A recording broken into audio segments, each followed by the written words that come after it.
I want to take you live to Iraq. A quick update on our top story. Donald Trump says Iran appears to be standing down after firing missiles at those bases housing American troops in Iraq. And Iraq is the proxy battlefield. It was, at least in this case, the site of both the U.S. strike that killed Qasem Soleimani and also the site of Iran's retaliatory missile attack. And we're getting new images from that country tonight.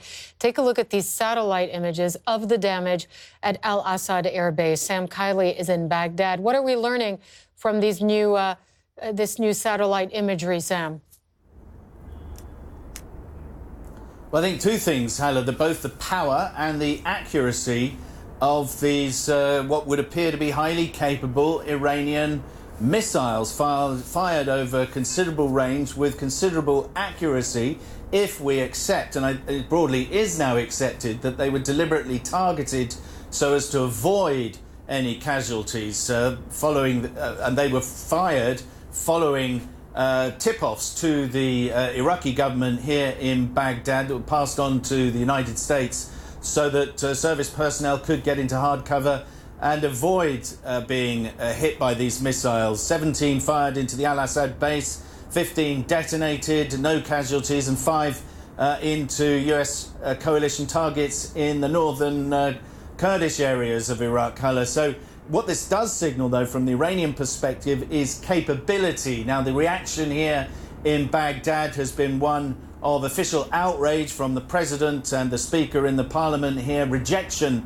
in his words, from the prime minister. But more importantly, I think in many ways, Hala, the Iranian-backed Shia militias here, notably Kataib Hezbollah, have said that this is the first salvo in what they say is revenge for the killing of the leader of Kataib Hezbollah, who died alongside Qasem Soleimani in that US airstrike last Friday. They have vowed to fight on in order to force the United States to withdraw from Iraq. I think from the American and Iraqi perspective, that is going to remain a very thorny issue in the coming days and weeks, Heather.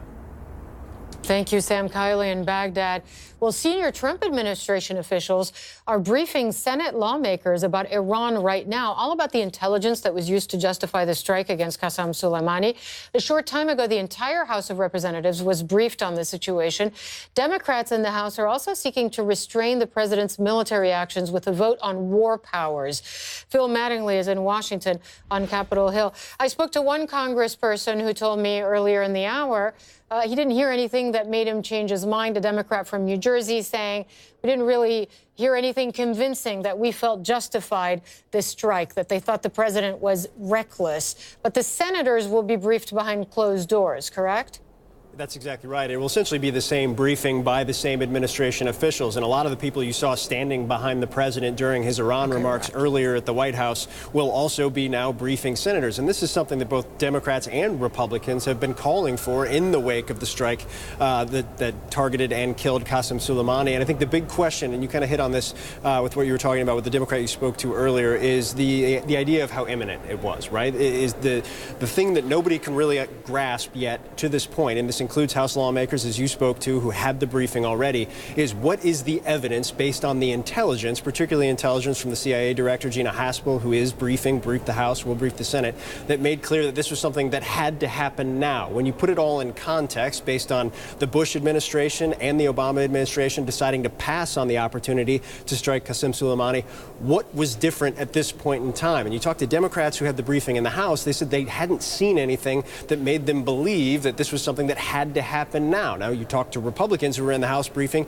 and they say the exact opposite. They say it was laid out in detail, a series of potential plans, potential attacks, all lining up with what has occurred over the course of the past couple of months that brought the Trump administration to this point. Look, I think the bottom line here, particularly given what we've seen in the wake of the Soleimani strike, is kind of where things go from here. I think the briefings right now are supposed to be about the strike, are supposed to be about the intelligence that led to that strike, but there are also significant questions, particularly from Democrats, about about what is the next step from the administration. Obviously, Democrats were happy with the president's remarks to the extent this morning they didn't show any sign of new escalation. But what is the broader plan? What are the broader proposals? And frankly, how prepared is the United States for anything that may come next? Those are questions that lawmakers have. They don't necessarily know that they'll be answered during the Senate briefing that's going on as we speak. But that's why you see the administration officials up here, and that's why you see Democrats still very wary about why this took place, when this took place, and kind of what the rationale is going forward for the U.S.-Iran strategy. All right, Phil Mattingly, thanks very much. Well, as far as world leaders are concerned, they are calling and have been calling for restraint and de-escalation between the U.S. and Iran. The Russian President, Vladimir Putin, and the Turkish President, Recep Tayyip Erdogan, issued a joint statement saying their countries are deeply concerned. Mr. Erdogan said that Turkey will not allow the region, quote, to be drowned in blood and tears. The British Prime Minister went before Parliament today and condemned the Iranian attack on U.S. military bases in Iraq. Boris Johnson defended, though, the U.S. strike that killed Qasem Soleimani, saying Soleimani had the blood of British troops on his hands. William Patey joins me now. He's a former British ambassador to Iraq, Afghanistan, and Saudi Arabia. Sir William, thanks for being with us.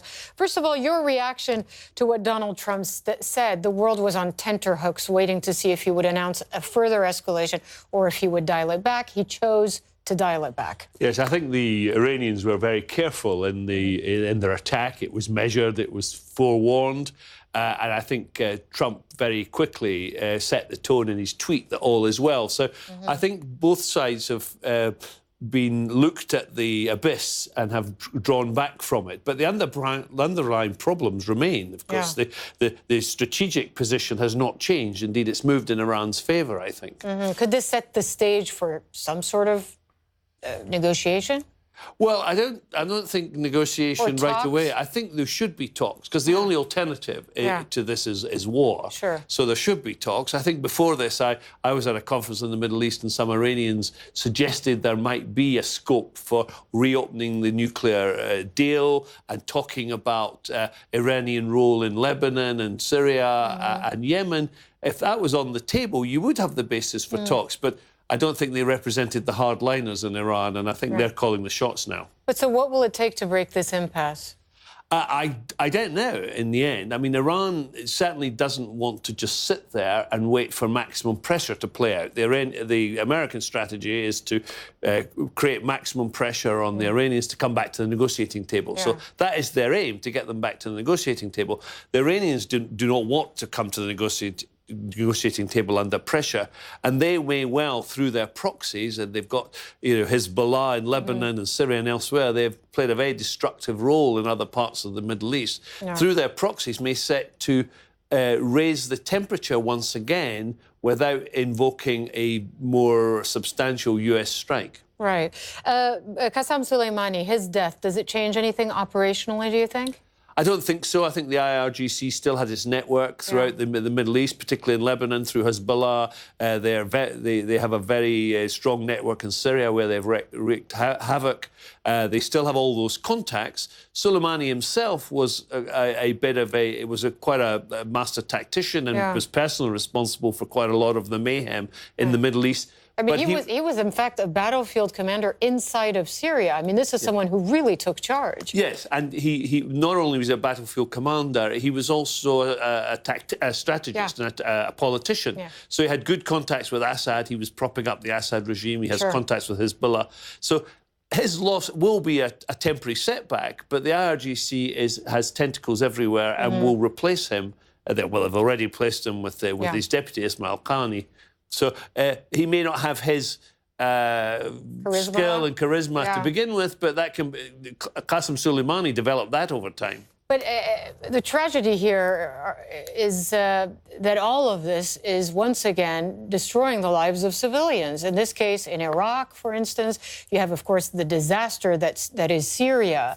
And all these people in that part of the world, do they have anything to be hopeful about? No, the real victims are the Arab peoples of Syria and Lebanon and Iraq, and indeed the Iranians themselves who are suffering from sanctions. So the real victims are the ordinary people of the Middle East. And what needs to happen is some, I think, ultimately some form of regional security arrangement where Iran accepts that it can't be interfering in Arab countries, that it has a legitimate right to security, but it mustn't secure that security by basically ruining Lebanon, Syria and Iraq. Right, and using so much of that territory for its own proxy battles and proxy militant groups like Hezbollah in Iran. And we did hear from Hassan Nasrallah, who basically is threatening retaliation. Yes, and who would that be against? That would be against Israel, and we know what happens when Hezbollah clash with Israel. The people who suffer are the Lebanese.